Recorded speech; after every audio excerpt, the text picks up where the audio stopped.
ஒரு பொண்ணு தம் பரம்பரை சொத்துல தனக்கு சேர வேண்டிய பங்க கேக்குறாங்க.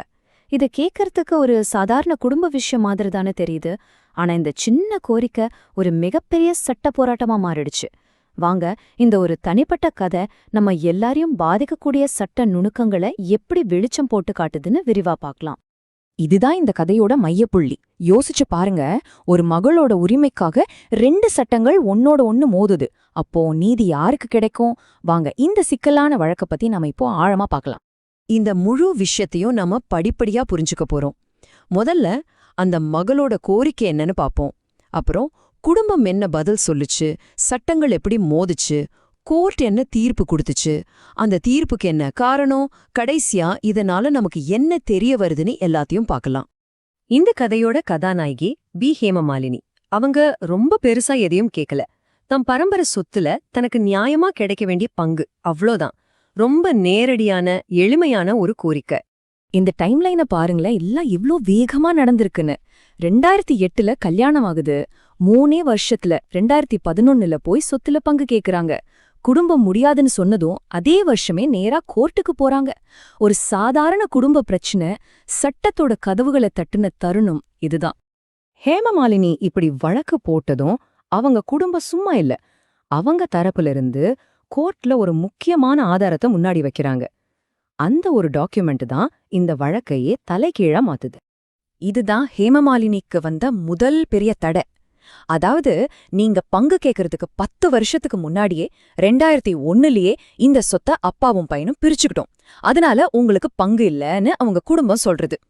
இந்த 2001 பாகப்பிரிவினை பத்திரம்தான் இப்போ இந்த வழக்கின் மையமா மாறுது. இப்போதான் இந்த குடும்ப பிரச்சனை ஒரு பெரிய சட்ட போராட்டமா வெடிக்குது. ஏன் தெரியுமா? ஏன்னா இந்த கேஸ்ல 2 முக்கியமான சட்டங்கள் நேருக்கு நேரா மோதுது. ஒன்னு நம்ம தமிழ்நாடு மாநிலத்தோட சட்டம், இன்னொன்னு இந்திய மத்திய அரசோட சட்டம். சரி, முதல்ல நம்ம மாநில சட்டத்தை பத்தி பாப்போம். 1989லயே தமிழ்நாட்டுல மகள்களுக்கு சொத்துல சம உரிமை கொடுக்கற சட்டத்தை கொண்டு வந்தாங்க. ஆனா அதுல ஒரு சின்ன கண்டிஷன். மார்ச் 25, 1989ங்கிற தேதியில அந்த பெண் திருமணமாகாதவரா இருக்கணும். நம்ம கேஸ்ல ஹேமமாலினி இந்த கண்டிஷனை பூர்த்தி செய்யறதால இந்த சட்டம் அவருக்கு சாதகமா இருக்கு. அதுக்கப்புறம் 2005ல மத்திய அரசு ஒரு புது சட்டம் கொண்டு வராங்க. இந்த சட்டம் கல்யாணம் ஆனவரா ஆகாதவரான்னு எல்லாம் பார்க்காம எல்லா பொண்ணுங்களுக்கும் பிறப்பாலேயே சம உரிமை இருக்குன்னு சொல்லுது. ஆனா இதுல ஒரு முக்கியமான கட் ஆஃப் டேட் இருக்கு. டிசம்பர் 20, 2004க்கு முன்னாடி ஒரு பாகப்பிரிவினை நடந்திருந்தா அது இந்த சட்டம் கேள்வி கேட்காது. இது ஹேமமாலினியோட குடும்பத்துக்கு சாதகமா அமையுது. இப்போ புரியுதா சிக்கல் எங்க இருக்குன்னு? தமிழ்நாடு சட்டப்படி பார்த்தா ஹேமமாலினிக்கு உரிமை இருக்கு. ஆனா மத்திய சட்டப்படி பார்த்தா அவங்க குடும்பம் 2001ல பண்ண பாகப்பிரிவினை செல்லும். 2 சட்டமும் நேருக்கு நேரா மோதுது. இப்போ கேள்வி என்னன்னா, இந்த மாதிரி ஒரு மோதல் வரும்போது எந்த சட்டம் ஜெயிக்கும்?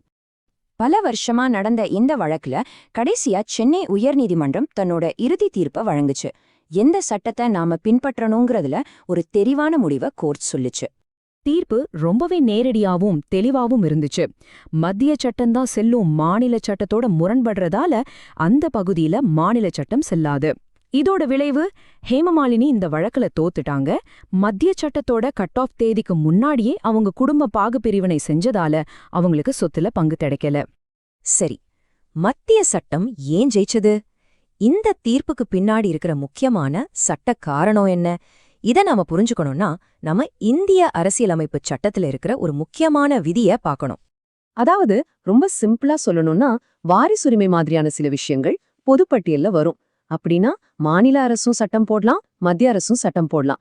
ஆனா 2 சட்டமும் ஒன்னோட ஒன்னு முரண்பட்ட என்ன பண்றது?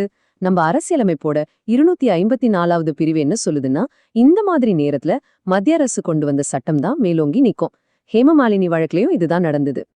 இங்க ஒரு முக்கியமான நுணுக்கத்தை நம்ம புரிஞ்சுக்கணும். இந்த தீர்ப்பால தமிழ்நாட்டோட முழு மாநில சட்டமும் ரத்து செய்யப்படல. மத்திய சட்டத்துக்கு முரணாயிருந்த அந்த ஒரு குறிப்பிட்ட பகுதி மட்டும்தான் செல்லாததா ஆக்கப்பட்டுச்சு. இது ஒரு சின்ன விஷயம் மாதிரி தெரிஞ்சாலும் ரொம்ப ரொம்ப முக்கியமான ஒரு சட்ட புள்ளி. சரி, ஹேமமாலினியோட தனிப்பட்ட கதையிலேருந்து கொஞ்சம் வெளியே வந்து இதோட பரந்த தாக்கத்தை நாம பார்க்கலாம். 2005ல மத்திய அரசு ஏன் இந்த சட்டத்தை கொண்டு வரணும்? இதோட பெரிய நோக்கம் என்ன?